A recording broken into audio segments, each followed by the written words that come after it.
Two separate lockdowns froze Fort Sam Houston today, with a manhunt still underway now for one suspect who escaped security. This after two people forced their way past one of the gates. Eyewitness News reporter Leah Durain is live from the post with more on the search and how these two lockdowns impacted thousands. Leah?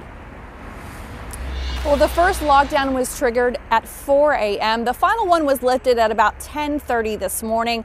While business is back up and running here at the post, the incident had a lot of people on high alert. Tense moments when the alert was issued. A lockdown at Joint Base San Antonio, Fort Sam Houston, putting the post at a standstill.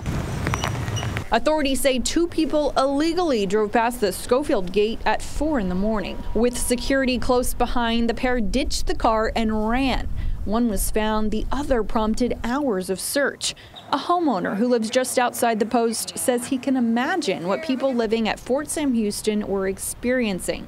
He remembers a tense lockdown overseas. In French Morocco, we were surrounded by the Arabs who were fighting for independence from the French. Like this lockdown, Rivas's experience also ended safely, though the second suspect is still on the run. The Air Force veteran says the authorities will do their investigation and the rest of us can go on living life. Like I said, if he would have done anything, he'd have done it by now, I'm sure.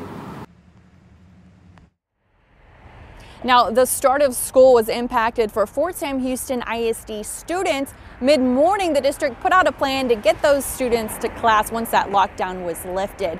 Officials have not yet released the identities of those two people who illegally entered the post. Reporting live from Fort Sam Houston, Leah Durain, KENS 5 Eyewitness News.